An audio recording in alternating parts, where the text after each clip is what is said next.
Hello everyone, welcome back to my channel. तो कैसे हैं आप सभी लोग। आज के वीडियो में हम एक स्टूडेंट का डाउट को डिस्कस करेंगे। ये जो टॉपिक है वो आपका फाउंडेशन ऑफ नर्सिंग वॉल्यूम 2 का है, यूनिट एलिमिनेशन नीड। अगर मैं बात करूँ फाउंडेशन ऑफ नर्सिंग वॉल्यूम 2 आपके सेकेंड सेम में आता है, तो ये वीडियो सेकेंड सेम स्टूडेंट्स के लिए है।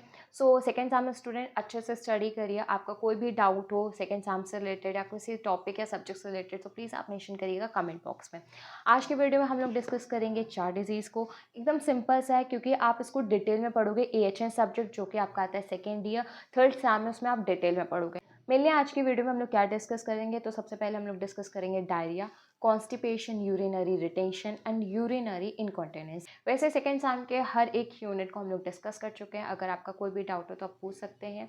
अगर वीडियो ढूंढने में आपको प्रॉब्लम हो रही है तो आप प्लेलिस्ट पे जाइए। प्लेलिस्ट हर एक ईयर वाइज है, हर एक सेमेस्टर वाइज है, हर एक सब्जेक्ट की है। साथ ही साथ इंपॉर्टेंट टॉपिक्स भी हम लोगों ने डिस्कस करा। तो प्लीज़ आप अपने सेकेंड सेम के प्रिपरेशन को अच्छे से करिए, अच्छे से स्टडी करिए और अच्छे मार्क्स से पास होइए। सो आपको एग्जाम्स के लिए ऑल द बेस्ट। आपका कोई भी डाउट हो मेंशन करिएगा कमेंट बॉक्स में। सबसे पहले हम डिस्कस करेंगे कॉन्स्टिपेशन को। कॉन्स्टिपेशन एक कंडीशन होती है जिसमें पेशेंट इनफ्रीक्वेंट या फिर आप कह सकते हैं डिफ़िकल्ट बोवल मूवमेंट्स मिलते हैं।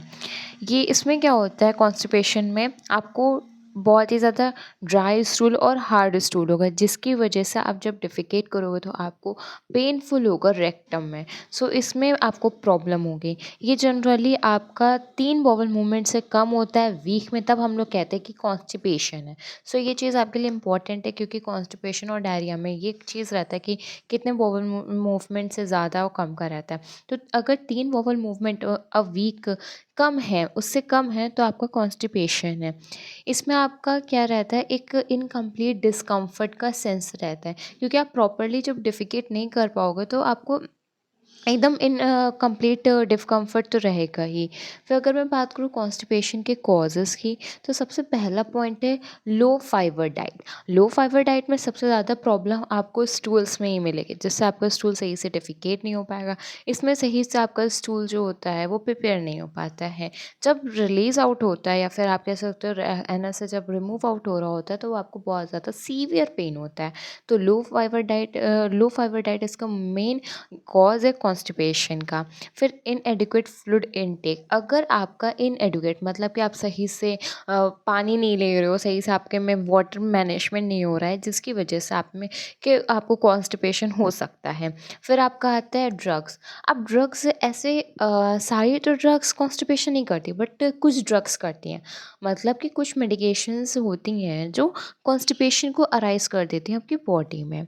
फिर आपके आती है हेल्थ कंडीशंस। अगर मैं बात करूँ हेल्थ कंडीशंस की, तो ऐसे कुछ डिजीज़ेज़ या फिर ऐसे कोई फ्रीक्वेंट मूवमेंट्स जिसकी वजह से कॉन्स्टिपेशन अक्कर हो जाते हैं। अगर मैं बात करूँ नॉर्मल, आपको अगर टाइफॉइड है ना, और नॉर्मली आपको अगर फीवर है, तो उस कंडीशन में भी कभी कभी आपको कॉन्स्टिपेशन देखने को मिल सकता है।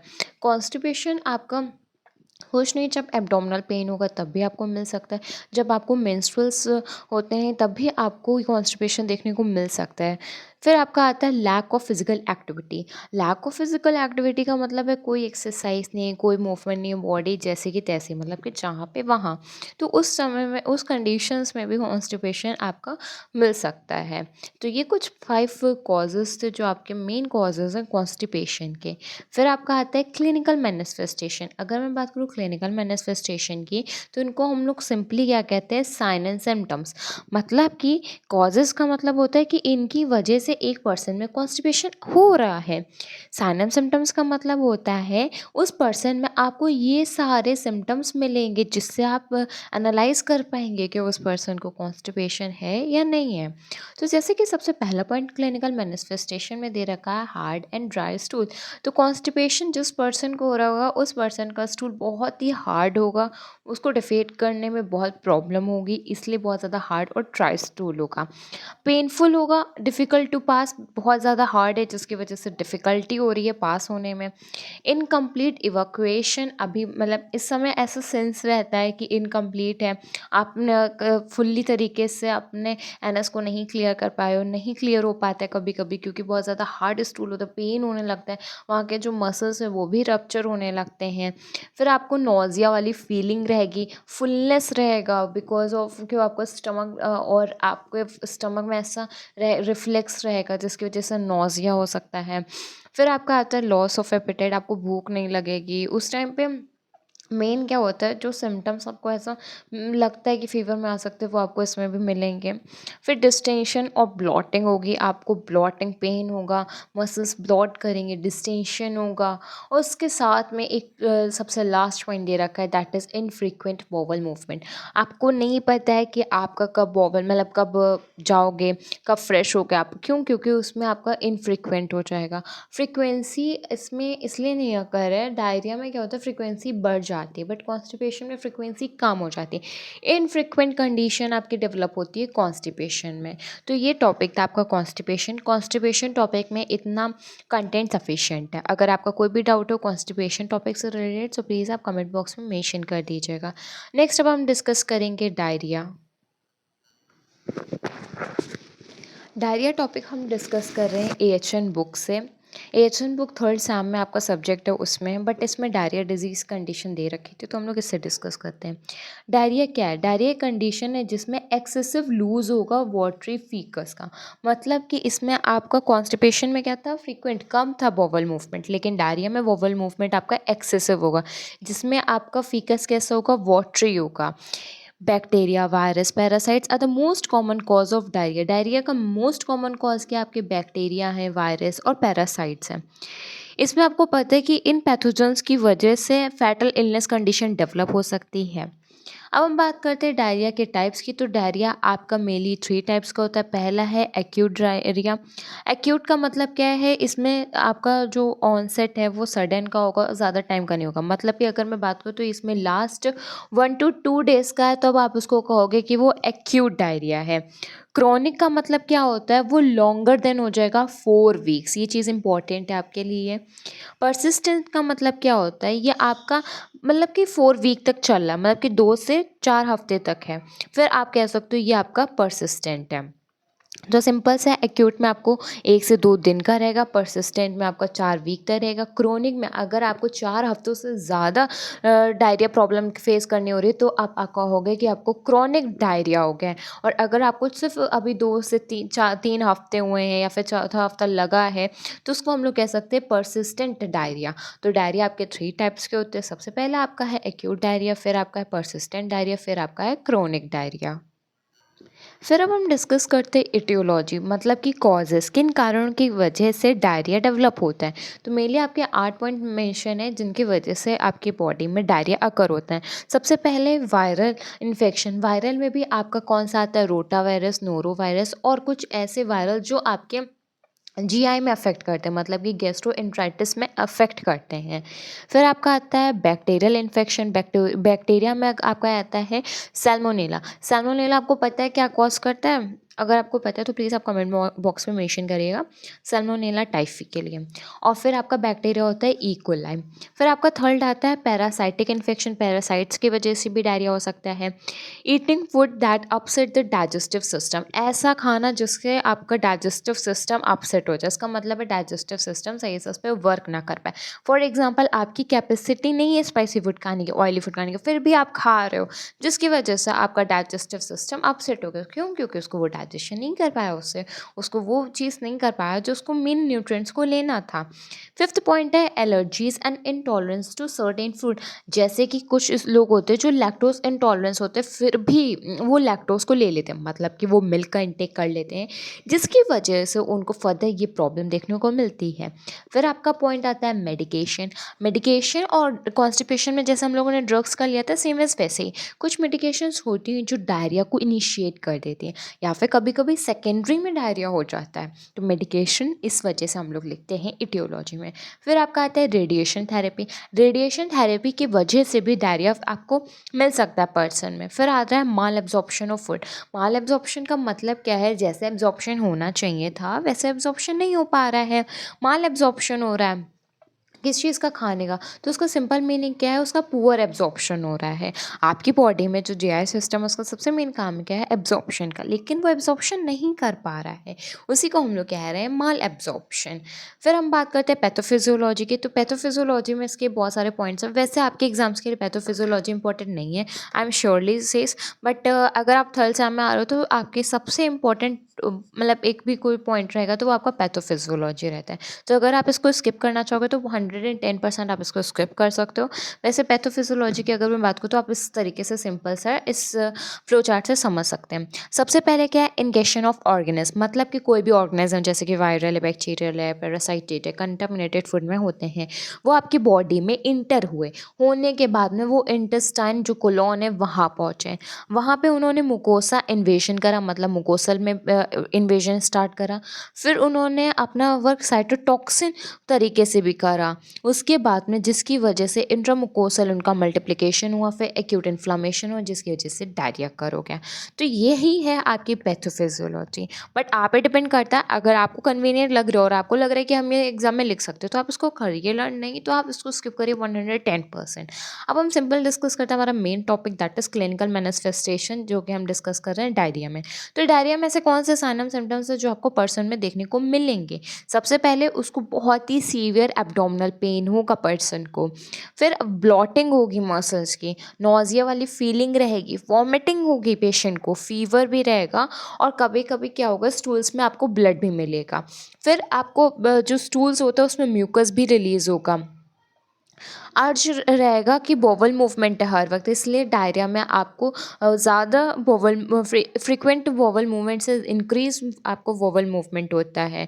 क्लिनिकल मैनिफेस्टेशन कॉमन है क्योंकि डायरिया कॉन्स्टिपेशन नॉर्मली इंसान लाइफ में एक बार फेस करता है। हाँ मतलब ये मेरे कहने का मतलब है परसिस्टेंट क्रॉनिक नहीं बट एक्यूट, तो उसको ये सारे क्लिनिकल मैनिफेस्टेशन पता होते हैं। वैसे आपका डायरिया टॉपिक भी कंप्लीट हो गया है। डायरिया टॉपिक से रिलेटेड आपका कोई भी डाउट हो सो प्लीज़ आप कमेंट बॉक्स में मेंशन कर दीजिएगा। नेक्स्ट हम डिस्कस करते हैं urinary retention and urinary incontinence. अगर मैं बात करूँ यूरिनरी रिटेंशन की, तो इसमें सबसे पहले क्या होता है, जो आपका यूरिनरी ब्लैडर है वो सही से मतलब कि नहीं एम्प्टी हो पाता, जिसकी वजह से आपका यूरिनरी रिटेंशन होता है। अब हम डेफिनेशन की बात करते हैं। It is the inability to empty the bladder completely which may be acute और क्रॉनिक, मतलब कि जो आपका ब्लैडर है वो फुल्ली तरीके से नहीं एम्प्टी हो पाया है, उसको हम कहते हैं यूरिनरी रिटेंशन। ये आपका एक्यूट और क्रॉनिक होता है। एक्यूट की अगर मैं बात करूँ तो इसमें सडन होता है, और ये इनएबिलिटी यूरिनेट डेस्परेट की फुल ब्लैडर की होती है। इसमें आपको पेनफुल रिक्वायर्स रहेगा और मेडिकल अटेंशंस भी रहती हैं, वो भी इमीडिएट। क्रॉनिक में क्या है, इसमें परसिस्टेंट डिफिकल्ट आ जाता है कंडीशन में। इसमें क्या ब्लैडर प्रॉब्लम तो रहेगा, इम्पटी नहीं हो पाएगा, साथ ही साथ इसमें यूटीआई भी मिलेगा। यूटीआई का मतलब क्या होता है, यूरिनरी ट्रैक्ट इन्फेक्शन। अब यूरिनरी ट्रैक्ट इन्फेक्शन आपको पता है कि आपका मेनली वायरल की वजह से होता है, और जिनकी वजह से यूरिनरी रिटेंशन भी हो सकता है। फिर आपके आते हैं कुछ कॉजेस जिनकी वजह से आपको यूरिनरी रिटेंशंस मिल रहा है। सबसे पहला है ऑब्स्ट्रक्शन। ऑब्स्ट्रक्शन आप देख रहे होगे कि मैंने इस पॉइंट के बाद में ब्रैकेट में किडनी स्टोन्स लिखा है। ऑब्स्ट्रक्शन में सबसे ज़्यादा कन्फ्यूजन होता है किस टाइप का ऑब्स्ट्रक्शन है, तो जब आपके किडनी में स्टोन्स हो गए जिसकी वजह से आगे नहीं मतलब ब्लैडर फुल्ली नहीं इम्पिटी कर पा रहा है, उसका भी एक रीज़न होता है यूरिनरी रिटेंशन कॉज होने का। फिर होता है नर्व डैमेज। नर्व का मेन रोल होता है, आपको पता है, आपकी पूरी बॉडी में सब चीज़ का एक इम्पॉर्टेंट रोल। अगर कोई एक चीज़ भी डैमेज हो रही है तो उसका दूसरा इफेक्ट दूसरे बॉडी पार्ट्स पे ज़रूर पड़ता है। तो सेम वैसे ही अगर आपकी स्पाइनल कॉर्ड में कोई भी इंजरी हुई है, जैसे कि डायबिटीज मेलाइटिस हुआ है जिसमें सबसे ज़्यादा आपको मिलता है नेफ्रोपैथी, न्यूरोपैथी, तो उस कंडीशन में यूरिनरी रिटेंशन हो सकता है। मैंने एक एग्जाम्पल दिया। तो वही बात है कि नर्व डैमेज होता है, तो नर्व डैमेज का मतलब कि जब आपकी स्पाइनल कॉर्ड में इंजरी हुई, या हमारा सेकेंड पॉइंट, जब आपकी स्पाइनल कॉर्ड में इंजरी हुई जिसकी वजह से यूरिनरी रिटेंशन हुआ। मेडिकेशंस, कुछ मेडिकेशंस ऐसी होती हैं जिनकी वजह से डेवलप हो जाता है, अफेक्ट होता है बॉडी पे। अब मेडिकेशंस, अब सिंपल से एक मैं एग्जांपल देना चाहूँगी। जैसे कि एक ड्रग होती है हम लोग पेन के लिए लेते हैं, उसको हम लोग मतलब पेन के ड्रग्स में उसको क्लास का नाम बता रही हूँ मैं, उसका नाम है ओपियोइड्स। सबसे ज़्यादा लिया जाता है, एग्जाम्पल आपको पता है मॉर्फिन। अगर मैं बात करूँ कि जब उसका ओवरडोज हो जाता है तो उसका बॉडी पे अफेक्ट क्या होता है, सबसे ज़्यादा प्रॉब्लम होती है कि आप उस समय सब कॉन्शियस होने लगोगे, फिर अनकॉन्शियस हो जाओगे। उसके साथ ही साथ में आपका जो रेस्पिरेटरी है, मतलब कि आपको ब्रीथ नहीं आएगी, उस समय बहुत डिफ़िकल्टी होगी ब्रीथिंग में। तो ऐसी कंडीशन में हम लोग दूसरी ड्रग देते हैं, जो उस ड्रग का नाम है नालोजोन ड्रग।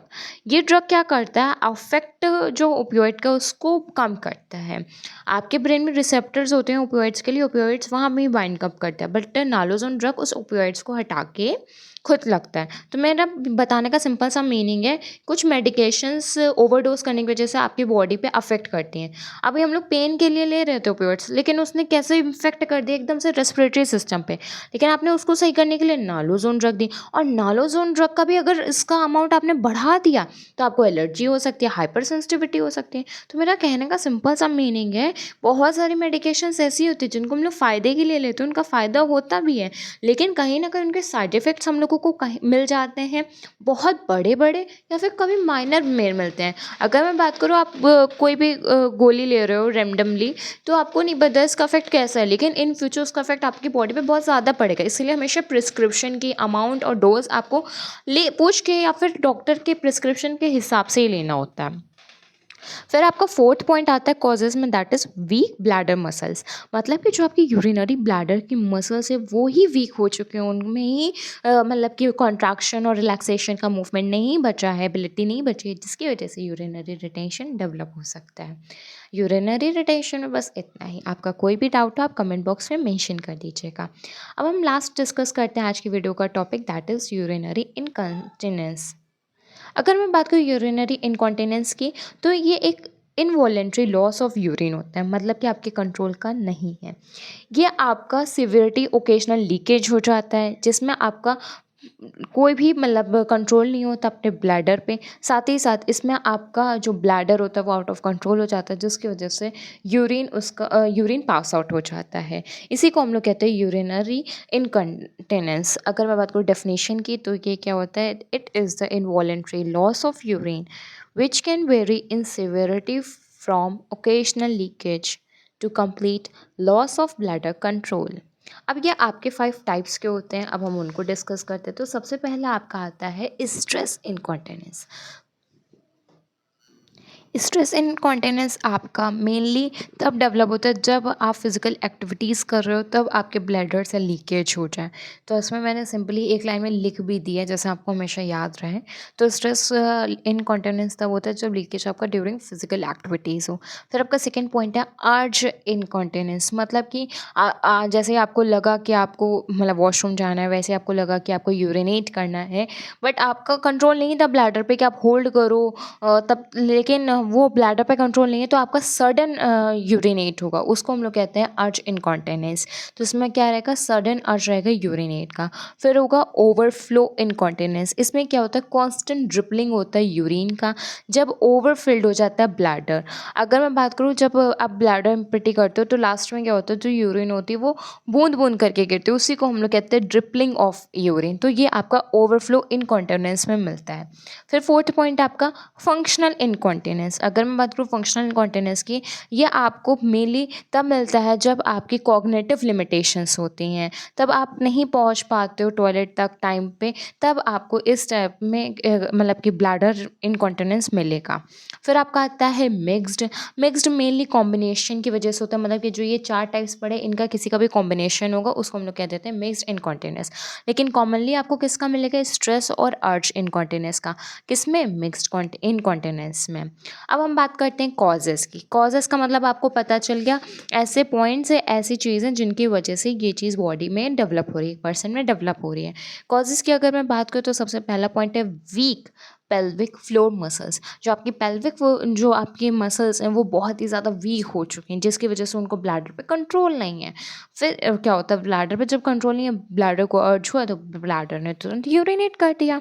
फिर आपका आता है ब्लैडर और यूटीआई इन्फेक्शंस। अगर आपके ब्लैडर में इन्फेक्शन है या फिर आपको यूटीआई हो रखा है, तो उसमें भी आपको यूरिनेशन अमाउंट बढ़ जाता है, फ्रिक्वेंसी बढ़ जाती है।